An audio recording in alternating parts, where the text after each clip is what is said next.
The beauty of Indonesia stems from its tropical vibes, laid-back lifestyles, and endless adventures. I'm about to embark on one of these adventures, and I have been wondering, how hard is trekking Mount Rinjani? It's surrounded by lush rainforest that will provide you a sensory overload, starting right from the sounds of the waterfall plunging down the mountains into a spectacle of vibrant colours, created by the misty spray as it lands on the ground below. Further again from the heart of this island, fringing from the shores, you'll find postcard-perfect beaches, with everything a tropical getaway could need, ranging from surfy beaches with awe-inspiring sea cliffs as the backdrop, to hidden paradises with coral gardens and sea life to explore. It's in this paradise I'm going to trek to the top of the volcano and see just how hard it is. We're Benny and Mika, and before we start this adventure, we want to show you a viewpoint that is much more accessible than Mount Rinjani that you cannot miss if you come to North Lombok. This is where it all begins. Good morning for a very early start. It's just after 4 AM and we're going to be getting ready for a pretty good sunrise mission. I think it's going to be about a 55-minute ride to get to a place called Bukit Selong, where it's said to be these sunrises are incredible. It's going to be cool. It's quite fresh this morning. We're high up in the mountains still. So let's get on the motorbike and get the journey begun. Oh, so we've made it. It was very cold. I would estimate it to be maybe 12 to 15 degrees. We're just coming up through the track now. Oh, there's all steps, like you can't get lost. I'd hate to say it, but I think I'm lost. Look. What is this? Oh, okay. Well, disregard that. Let's try and find the track. Followed Shorty. Oopsies. Alright, back on track, and now gonna keep going up. I think it's only supposed to be about a 10-minute walk, but I'll confirm that at the top. Starting to see the sky illuminating a bit from the sun rising. I recommend some sturdier shoes. I don't know why I do this. This is just in my DNA being an Aussie. Just thinking thongs are okay and adequate for all hiking terrain. Okay, left or right? This is absolutely incredible. You can hear the calling to prayer, the roosters are all waking up, the mountains, like we didn't see any of this because we drove in the dark, so this is absolutely epic and we're not even at the top yet. Let's go! This was worth brunting the freezing cold drive. 100%. I'm not gonna lie, when that alarm went off I was like, just let me know if we're going, because I was so ready to pull out. But as soon as we were going up those stairs I was like, I am so glad that we came. This is the most incredible view. It is. This might just be up there with some of the best views in all of Lombok. It's absolutely stunning. And thank you for being here with me. Mwah. Love you. Love you too, darling. Oh, and it's so cold. Everyone's got their little fires on. You can just see the smoke from the chimneys up in the distance, the beautiful, beautiful moss. It just feels really special. It does.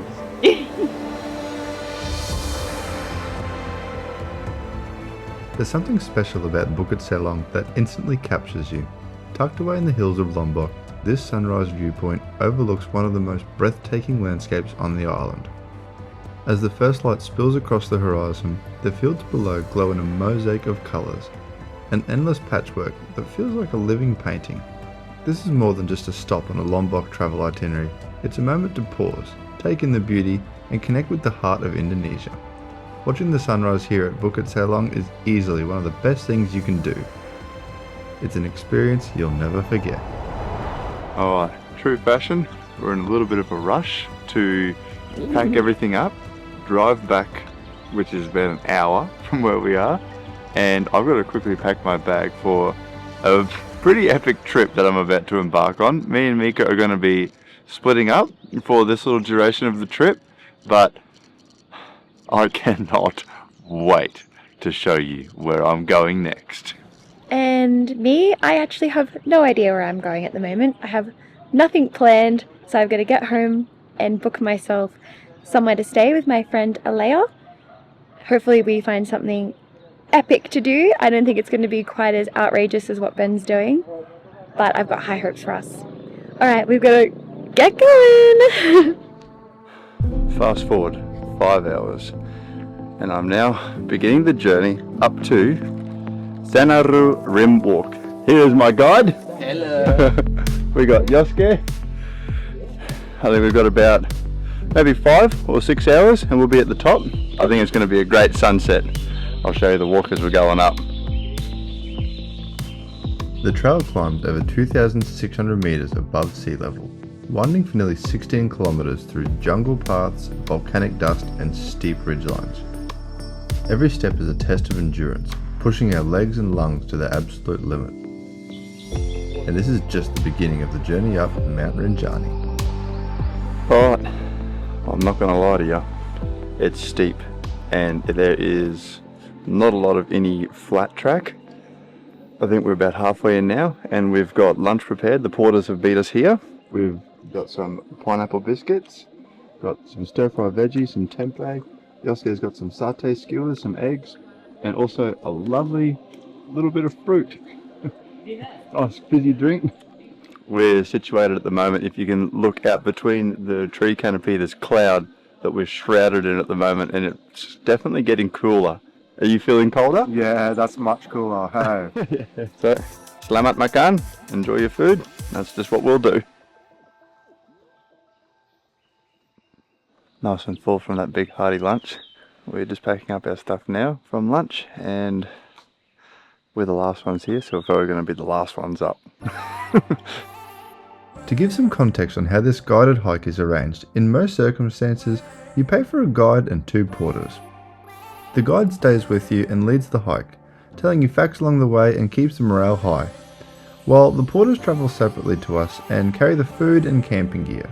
Each individual will carry their own belongings up and down and any snacks or drinks you might like along the way.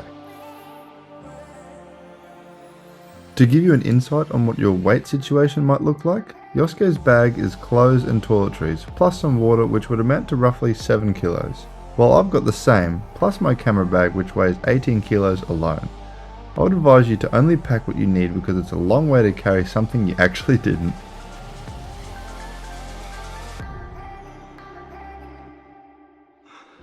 Not gonna lie, if anyone says it's not steep, they're pulling your leg. It's quite steep, but it's forever changing. The higher we get, the more the forest has opened up from like a thick tropical jungle to more of like a cloud forest now. Still very lush and thick, but the vegetation has changed.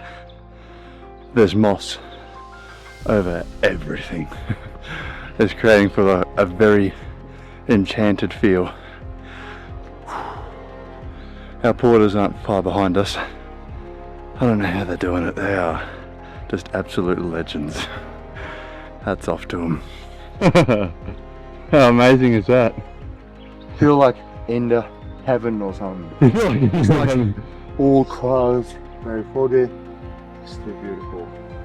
Very beautiful. Okay. I don't know where we are, but oh, much cooler. Alright, just got back up from a quick break. We've got about roughly an hour and a half left of the hike. There's 600 meters of elevation left and about 1.8 kilometers to continue on.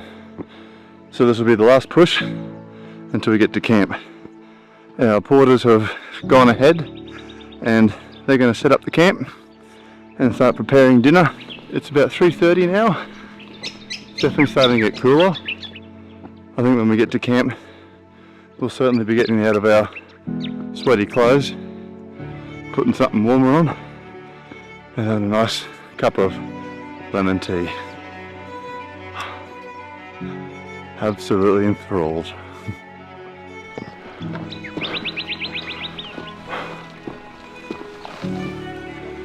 It's that time of the hike where you're getting pretty excited to get to the top. You can see the top. Legs are a little bit weary.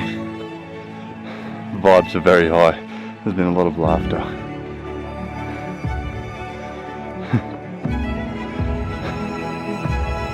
Slightly speechless. Might be the altitude. Currently sitting at 2,500 meters of elevation. We're quite high up.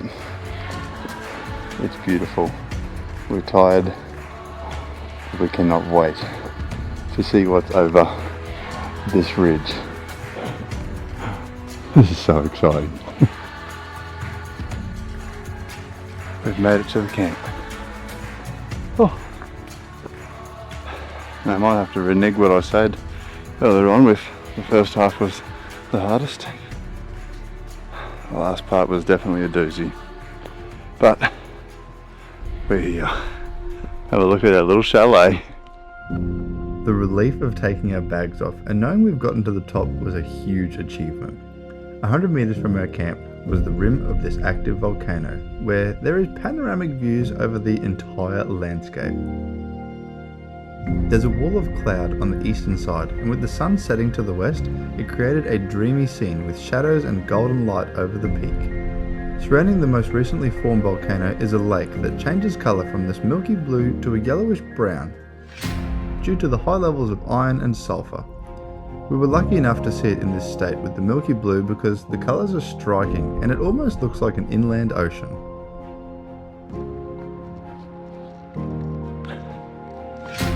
So, we're walking to our sunset spot now. We had some fried banana back at camp.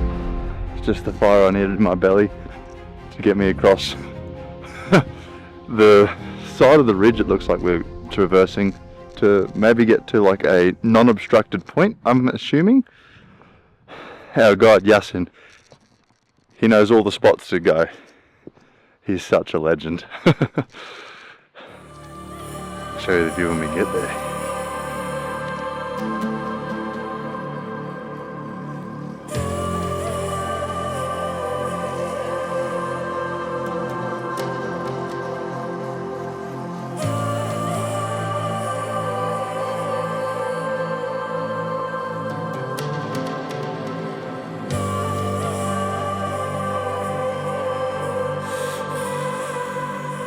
Alright, we've got our dinner.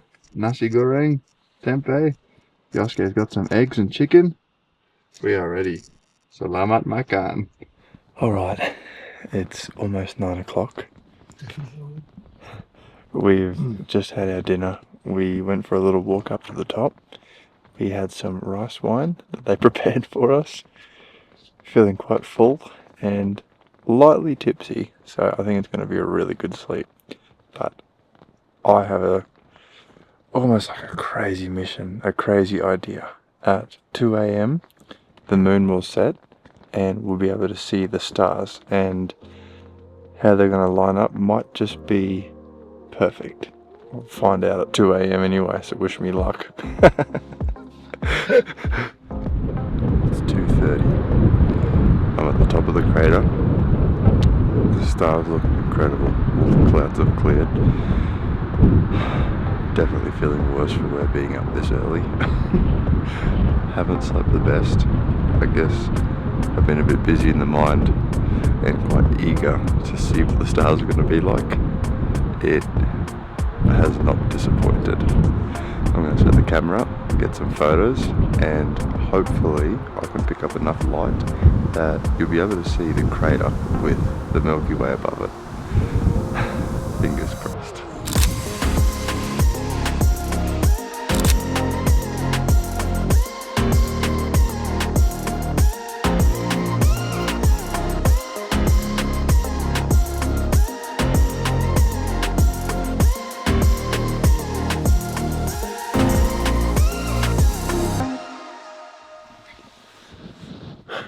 Right, we're up.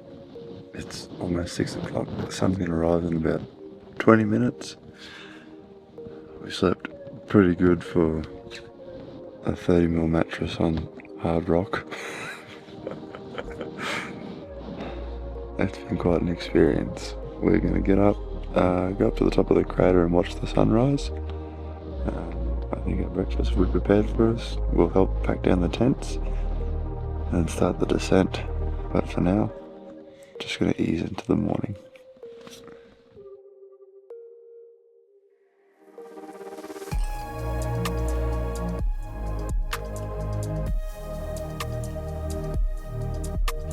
To say we were tired this morning would be an understatement.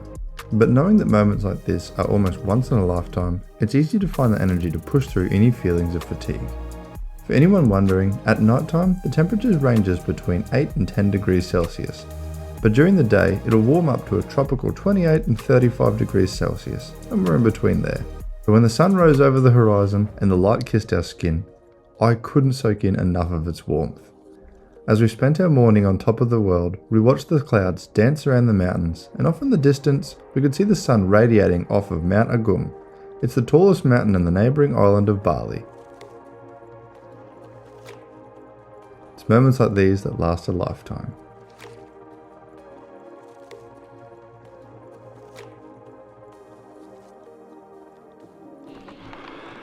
Alright, we're about an hour into the hike now on the descent. My knees are definitely feeling it. It's incredible to watch the porters go down. They are so speedy and they do it in either thongs or barefoot. It's crazy. The descent may have just been the most challenging part of the hike. It's one thing climbing up and leaning forward into it, but it's a complete different task to go down on slippery dirt tracks on already tired legs.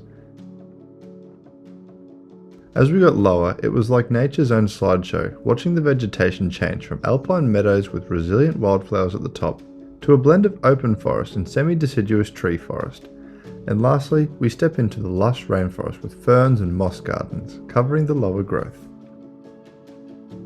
I think we're not too far off getting to position 2, which I believe is where we'll have siang makan, lunchtime.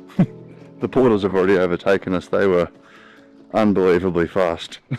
Their legs are like bull legs. They are just so solid. Absolute legends.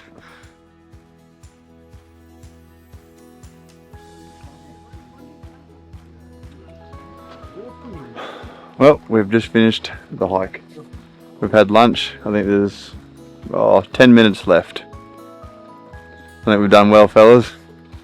Thanks to our guide. You're welcome. What do you think? Just completely exhausted. Yeah, but big achievement though. Yeah. Huge achievement. Alright, let's tick it off. Mission complete. We're just waiting for our car now.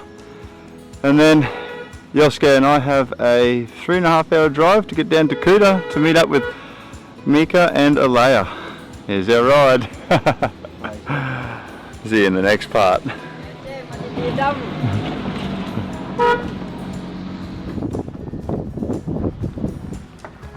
Selamat siang. Smile for YouTube.